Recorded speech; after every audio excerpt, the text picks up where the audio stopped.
Doing that. We started off in Acts 1. Jesus' earth time is done. Matthias 1 on your sheet. And by the way, I noticed those are all gone, so evidently some of y'all are picking those up too. Acts 2. Anybody? Spirit promise comes true. Apostles baptize a crew. Acts 3 was the lame man and his plea. Acts 4, the jailhouse door and free once more. They had to explain themselves. Who do we meet at the end of Acts 4? I remember. Barnabas. We met Barnabas for the first time at the end of Acts 4. We're going to talk about him some more this evening, hopefully, and in the weeks to come. Acts 5 was Ananias and Sapphira. They lied and they were put to death by God. And we also, at the end of that, talked about Gamaliel and his advice. Acts 6 was the story of the widows. Acts 7, Stephen, the first person killed in the cause of Christ, murdered for Christ. Stephen in Acts 7. Acts 8 was Philip, also one of the 7 who went to Samaria's gate. How does that one go? The eunuch won't wait, right? Is that the end of that one, Donna? And so the eunuch, they went down into the water, was baptized. Acts 9 is where Saul goes blind, meets Christ on the road to Damascus, and then comes back to Damascus, is baptized. And the phrase there that I'm probably going to repeat a couple times, God tells Ananias that he'll show Paul how much he will suffer for him in the future. And then Acts 10, Paul basically, I'm sorry. Acts 10 is Cornelius and the first Gentiles come in, and that's where Peter has the vision of the sheet that comes down, and God says, what I've made clean, you can't say is unclean. What I made holy, you can't say is unholy. Acts 11, Peter defends his actions, and I think that's where we left off, was at just about the end of Acts 11.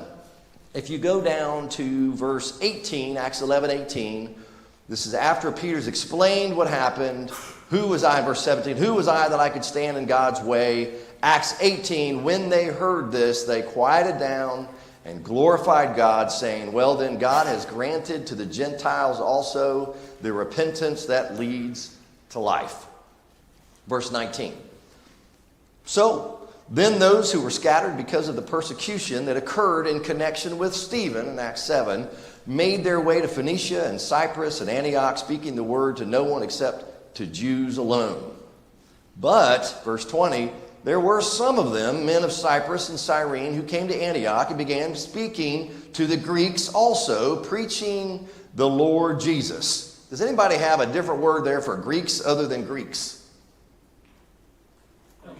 Grecians, Hellenistics, right? Sometimes you'll see some folks say, oh, they're still talking about the Hellenistic Jews, and I see why they're doing that. Y'all remember Bob Waldron? We're getting ready to study some of his books. I like Bob, the way he thinks about things a lot. And he says, no, the context here really is, it almost has to be the Gentiles. That's coming from Peter. And the whole transition there, at least in the New American Standard, Acts 12. But there were some of them who began speaking. Does that make sense? Wouldn't fall out either way for you, but I do think that the Greeks there, they're talking about Gentiles. Verse 21, and the hand of the Lord was with them, and a large number who believed turned to the Lord. Verse 22, the news about them reached the ears of the church at Jerusalem, and they sent Barnabas, again we met in Acts 4, off to Antioch. Then he arrived and witnessed the grace of God. When he arrived, he rejoiced and began to encourage them all with resolute heart to remain true to the Lord. What's the word Barnabas, the name Barnabas mean? Son of encouragement. Who was it? Marty, I think, came in saying that today. Was that you? No? Somebody else. Okay, somebody came in and said, oh, yeah, son of encouragement. And to begin to encourage them all with resolute heart to remain true to the Lord, remain with the Lord. It's not good enough just to believe and just to be baptized, right? Just is not the right word there, obviously, but to be saved, remain true to the Lord. Who was it? Alan, I think, the other day mentioned this even. For Barnabas, for he was a good man and full of the Holy Spirit and of faith, and considerable numbers were brought to the Lord. What a compliment. He was a good man. I'm amazed sometimes how the Bible understates some things. He's there, he's helping, he's encouraging, He has left whatever he was doing behind, and he's helping. He's preaching the gospel. He's a good man. I hope we can say that about Ben, Joe. Hope we can say about any of the men who worship here. He was a good man, and that should say a lot to us. The good woman. Say it that way too. That's fine. And considerable numbers, verse 24, were brought to the Lord. And he, Barnabas, left for Tarsus to look for Saul. Why? Why did he go to Tarsus to look for Saul? Saul of Tarsus. Why is that? Well, remember, turn back to Acts 9. Acts 9 and verse 30. He'd been in Jerusalem. Remember, he got introduced to the brethren there. He met Peter there. He was how long was he there? Does anybody remember? We talked about it.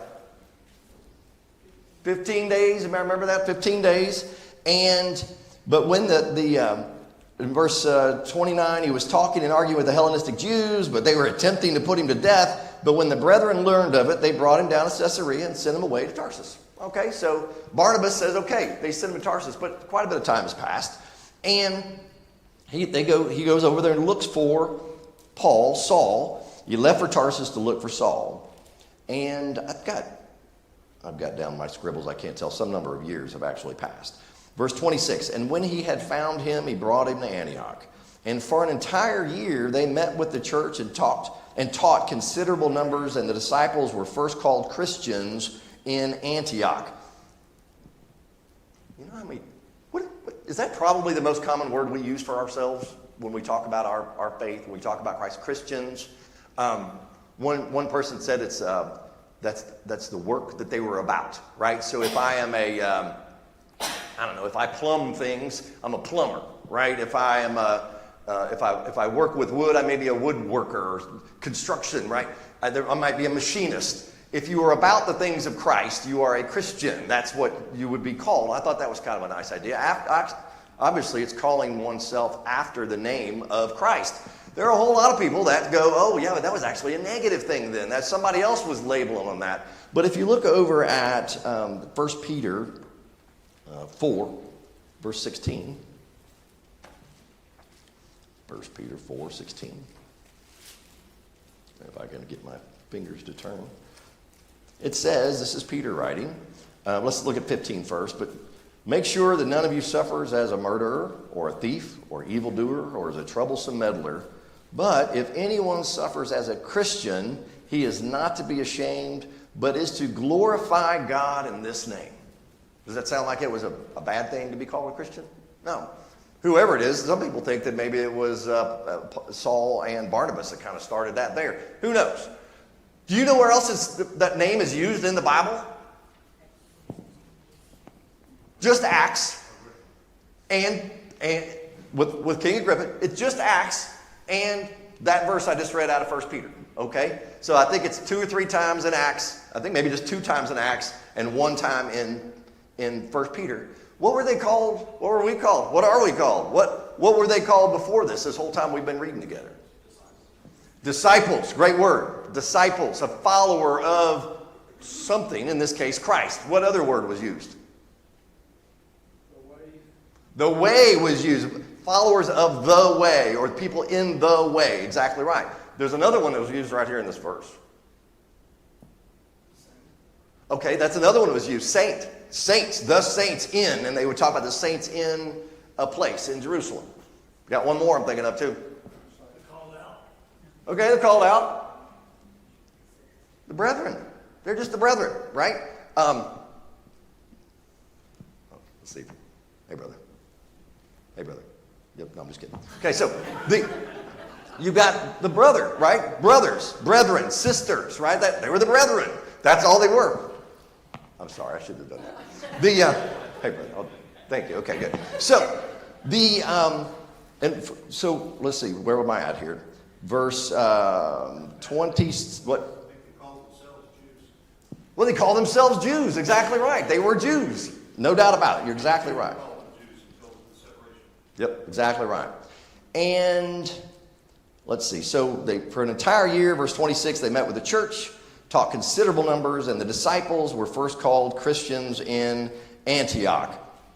Now at this time, verse 27, some prophets came down from Jerusalem to Antioch, One of them, named Agabus, stood up and began to indicate by the Spirit that there would certainly be a great famine all over the world.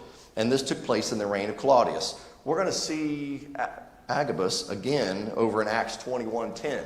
We haven't gotten there yet, but he's the one that tightens his belt up and has a prophecy about Paul and what's going to happen to him in the future. Same guy. And so he's predicting this great famine. In verse 29, in the proportion that any of the disciples had means, each of them determined to send a contribution for the relief of the brethren living in Judea. And this they did, sending it in charge of Barnabas and Saul to the elders.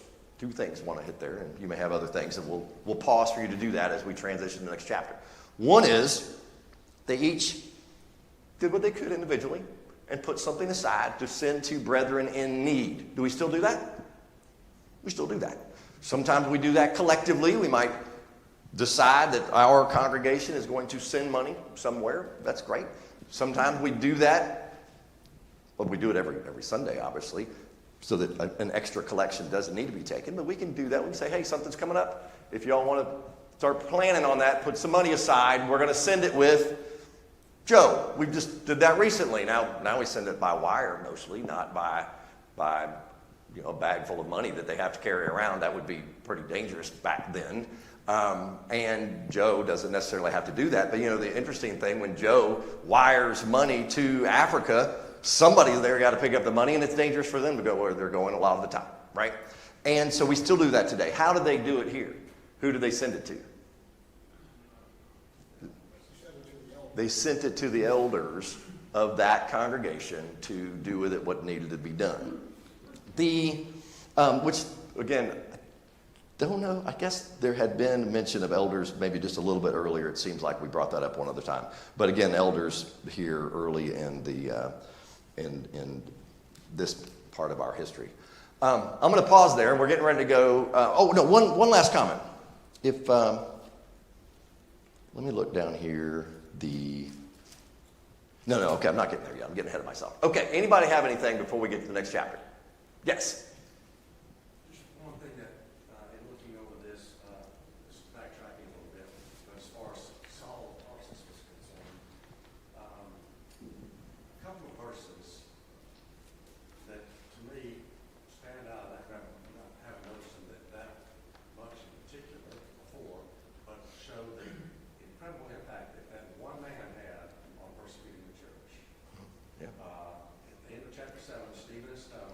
Chapter 8 begins, on that day, a great persecution against the church, and Saul was ravaging the church and so forth.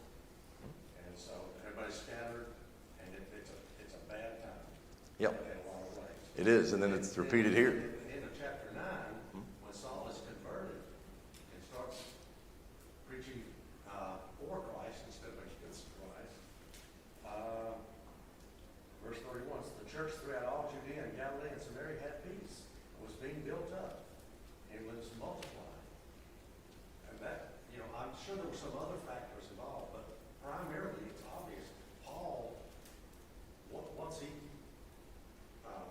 changed his course, that completely changed the thriving of the church. Yeah, it's interesting. But pulled that big central figure of persecution. Once he was pulled out of the equation, it took a while for that to ramp back up. It does ramp back up, but it did. That kind of took their footing out from under them. Yeah. It shows he had incredible influence. Yep, sure enough.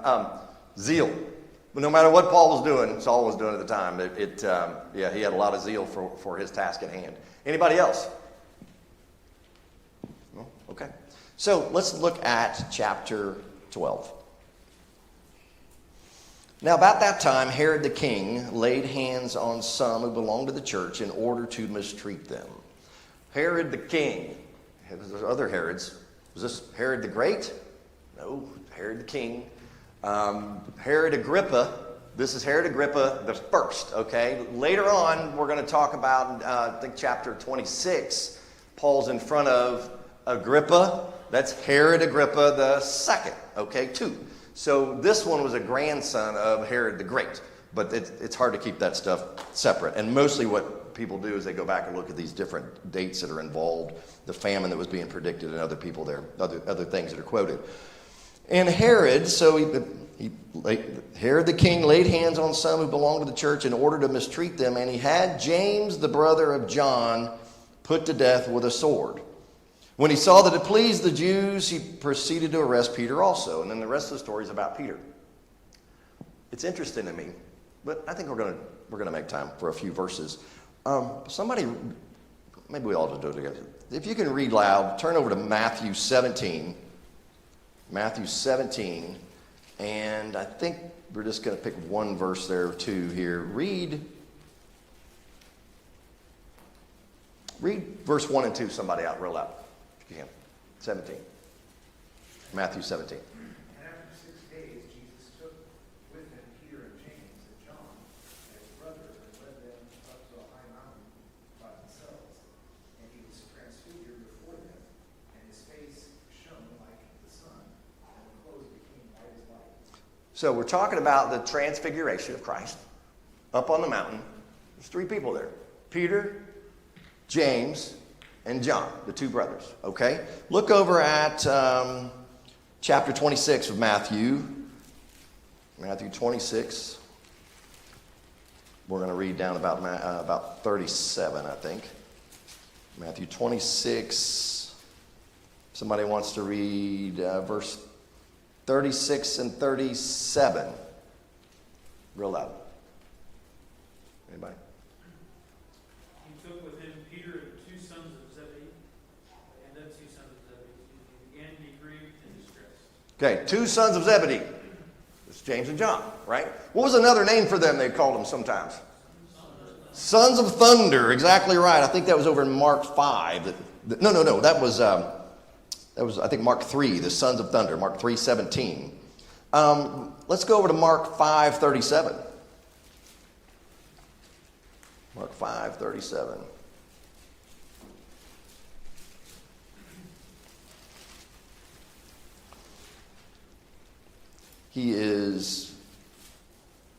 They're with Christ. Oh yeah, he's getting ready to raise someone from the dead. And Jesus over here in verse 36, what was being spoken, said to the synagogue official, "Do not be afraid any longer, only believe." And Christ allowed no one to accompany him except Peter and James and John, the brother of James. It's interesting that James is always pretty much listed first, right? He's likely the older brother of the two, which is why that would be done. And sometimes often Peter's first, but regardless, it's James and John. And it's the three of them that pretty much get to do these side trips, you might say, with Christ. I wanted to look at one more. That was Mark 5, right? Look at Luke 9:54. Just as a refresher. Luke 9:54. They're traveling. There was in the Samaritan village in verse 53. But they, the Samaritans, did not receive him, Christ, because he was traveling towards Jerusalem. When his disciples, James and John, saw this, they said, "Lord, do you want us to command fire to come down from heaven and consume them?" Right? That's the James that we're talking about. So the last verse I want to read before I have a point to all of this, let's go over to Matthew 20:23 or so. Matthew 20.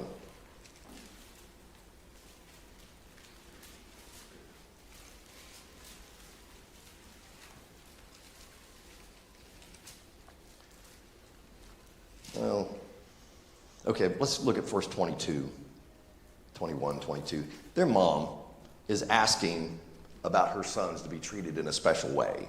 And in verse 21, Christ said to her, "What do you wish?" And she said to him, "Command that in your kingdom these two sons of mine may sit, one on your right hand and one on your left." Verse 22, but Jesus answered, "You do not know what you are asking. Are you able to drink the cup that I am about to drink?" And they said to him, "We are able." They're talking about James and John.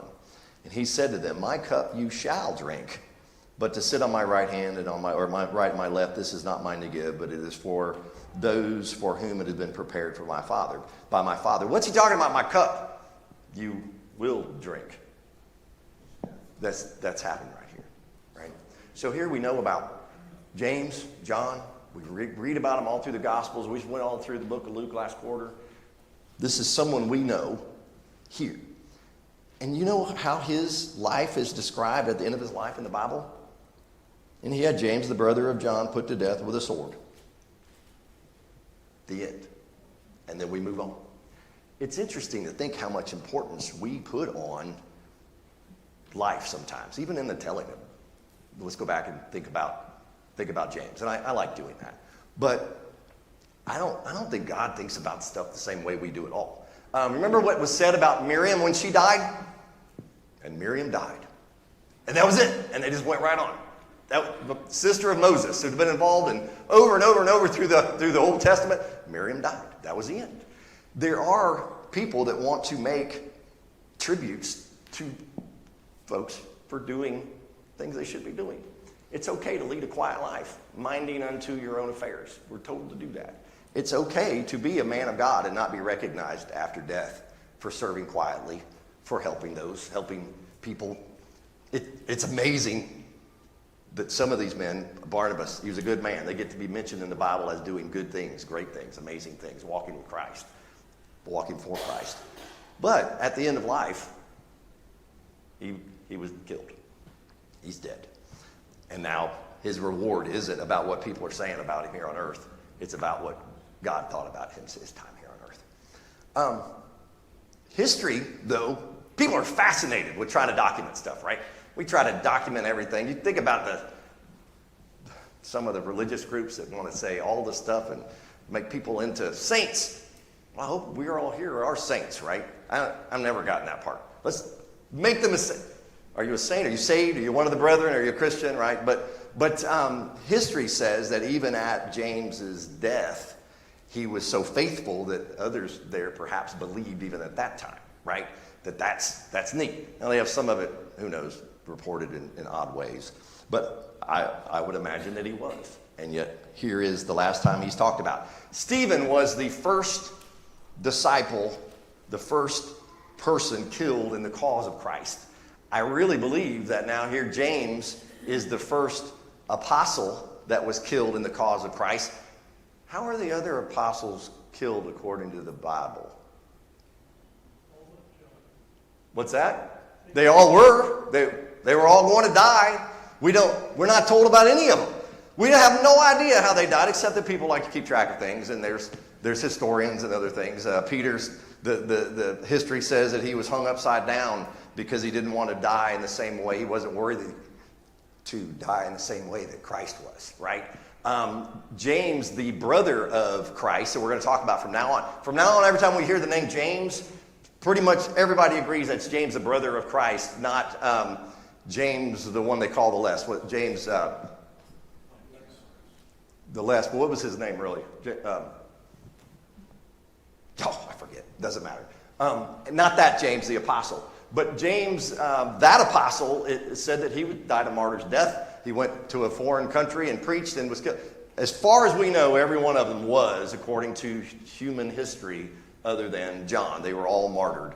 And here is James killed by Herod Agrippa with a sword, meaning a civil action, right? This is a civil government, not the stoning out of the Sanhedrin. That's not what this was. He took action. And when he saw, verse 3, that it pleased the Jews, he proceeded to arrest Peter also. So you see the feeling of the Jews.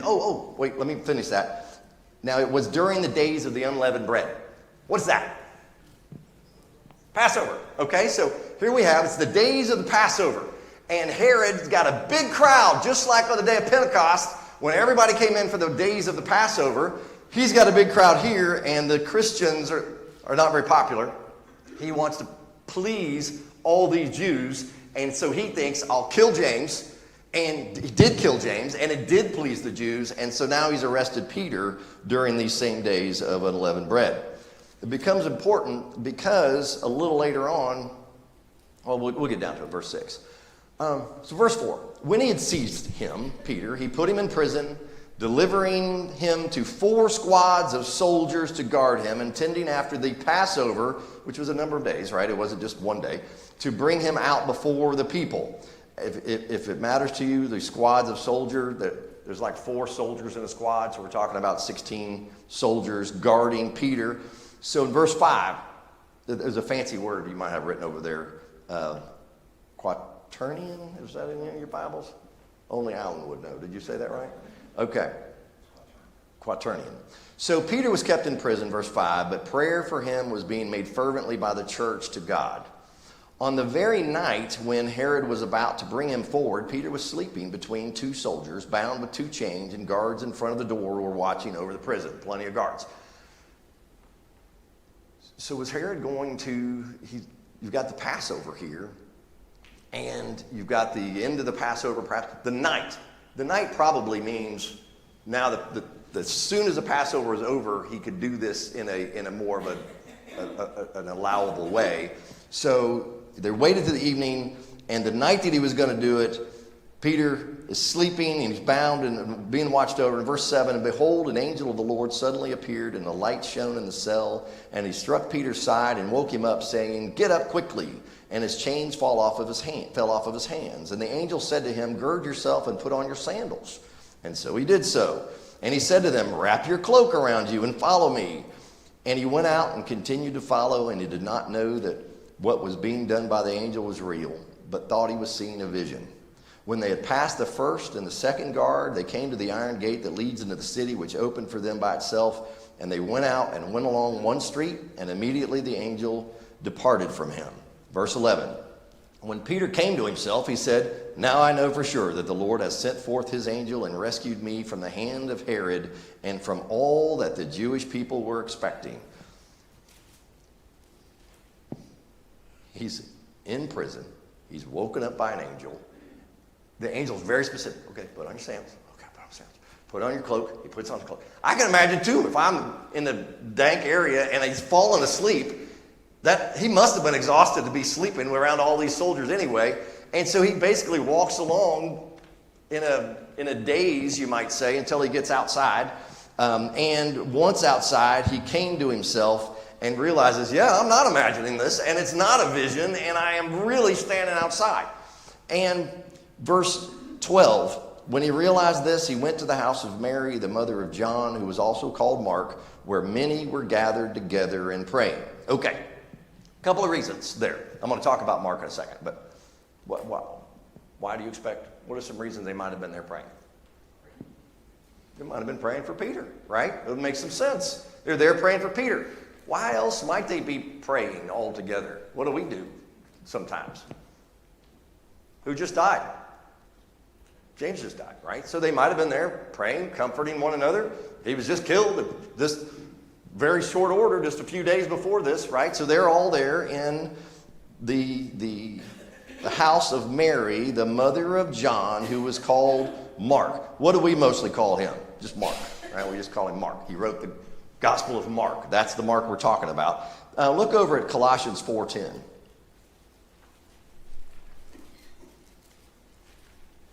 Colossians 4:10 says, Aristarchus, this is Paul writing, my fellow prisoner, sends you his greetings, and also Barnabas' cousin Mark, about whom you received instructions. If he comes to you, welcome him. Okay, so who was John Mark? Well, he was the son of Mary. We read that here. And whose cousin was he? Barnabas. Okay, so see, it all ties together, and I think that's helpful. But not, we're not talking about the Apostle John. Just that's not who we're talking about. We're talking about John Mark. When he knocked at the door, Peter knocked at the door of the gate, a servant girl named Rhoda came to answer. When she recognized Peter's voice because of her joy, she did not open the gate, but ran in and announced that Peter was standing in front of the gate. They said to her, "You're out of your mind." But she kept insisting that it was so, and they kept saying, "It is his angel," or his ghost, or a number of other translations. But Peter continued knocking. When they had opened the door, they saw him and were amazed. But motioning to them with his hand to be silent, he described to them how the Lord had led him out of the prison. And he said, "Report these things to James," again, the brother of Christ, the other James is dead, "and the brethren." Then he left and went to another place. Now when the day came, there was no small disturbance among the soldiers as to what could have become of Peter. Verse 19. When Herod had searched for him and had not found him, he examined the guards, I'm sure that was not pleasant, and ordered that they be led away to execution. Then he went down from Judea to Caesarea and was spending time there. That was Herod. what more do we know from the Bible about Peter? Only what Peter writes in Peter, right? 1st, 2nd Peter. He's not mentioned again in Acts. This is the end of that part of our story, and really most of the rest of the book of Acts is focused on first Barnabas and then Paul. Yes? I have a question, and it's kind of an in-depth question. It has to do with Peter, the question you asked, who was Peter and why was Peter going to kill him? But one of the things Peter said, according to the NIV version of the Bible, in verse 11, is that I know that the Lord sent his angel and rescued me from Herod's clutches, and it ends with, from everything the Jewish people were anticipating. And I'm wondering, I actually put a question mark years ago, I guess in my Bible, what were the Jewish people anticipating? Was the death of Peter going to bring an end to the church in their mind for some reason? Oh, well, yeah, that's interesting. I don't know how significant they felt everything might or might not have been built around Peter, but I just have that underlined fact. I just tie it back to the very verse 3. He saw that killing James pleased the Jews, so they were expecting to have Peter killed, and it was pleasing to them. I don't know that the Bible at all puts any special emphasis on them and their expectation of what that might do to the church with Peter. I think it was just, here's an apostle. We don't like the apostles. We're going to kill them, and that pleased them, and then God didn't let that happen. But who knows? I don't know. It's not here for us. Matt, Sir. early on in Acts, off that point, yes, there's Jews that are converted and become Christians, but there's many other Jews that think what the apostles are teaching is blasphemy. Sanhedrin is obviously a big part of that. So I think that answers Wayne's question. It pleased them to see these apostles of the way crucified and killed because they're blasphemy. Yeah, for the same decades ago that Christ was killed, this mentality is still there, and all of these folks, hatred in their heart. Gamaliel advised to leave alone if it's from God. You're going to be found fighting God. If it's not from God, it'll fall apart. Every time we see one of them in front of the Sanhedrin that they wanted to kill them, all that sentiment is still the same. Yes, Ryan. I would only point out it doesn't say the Jewish leaders, it says the Jewish people, which to me puts a little more emphasis upon the Jews generally. Yeah. And I don't know where that fits in. Right. Well, it does seem more like the common people were against the Christians, no doubt. But not as much as the leaders that we've seen in the book of Acts. Yeah. They're the ones responsible. That's right. So, yeah, I'm sorry. Go ahead. That was Paul,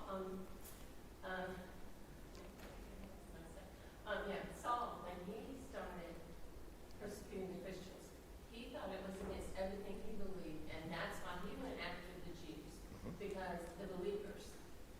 And that's why he wanted letters to go and get them and bind them and bring That's them right. back. because He thought he was pleasing God. he Yeah. was pleasing God. They were all That's what blaspheming. his zeal was. Exactly right. And then he found out who was wrong. That's right. But it was the same reason. So Herod has failed in this, and he went down, spent some time in Caesarea. He was angry at the people of Tyre and Sidon, and with one accord they came to him, this is verse 20, and having won over Blastus, the king's chamberlain, they were asking for peace because their country was fed by the king's country. So there's politics going on, right? That's all that you take out of that one verse. He's got political issues around. Some people are mad, but they have this appointed day in verse 21. On an appointed day, Herod Agrippa I, put on his royal apparel, took his seat on the rostrum, and began delivering an address to them. Josephus says that he had a bright silver, very decorative robe on, and this was quite some pomp and circumstance. And the people kept crying out, "The voice of a God and not of a man." And immediately an angel of the Lord struck him because he did not give God the glory, and he was eaten by worms and died. What does yours say there? Eaten by worms and died. And is that what it says? Yeah. The eaten by worms, again, just history, not biblical, right? Necessarily, says he was ill there, and it took 5 days for him to die. This is not, don't read this in reverse where he died and was eaten by worms, okay? He was eaten by worms basically from the inside out and died, okay? I can't, okay. So, you have verse, but he did not give God the glory. And I hope everybody gets that lesson out of that one point. The apostles over and over again, when they're approached and someone bows down, they say, no, I'm just a man. Herod enjoyed this, did not give God the glory, and was punished for it. But the word of the Lord continued to grow, to be multiplied, and Barnabas and Saul, that's where all this started, remember, returned from Jerusalem when they had fulfilled their mission, taking along with them John, who was also called Mark. So now Barnabas' cousin is along with them, that they finished their mission of delivering the money. Okay. Thank you. I know we went through that quickly, but we will be going to Acts 13 and 14, the first trip, next Sunday, this coming Sunday. Thank you.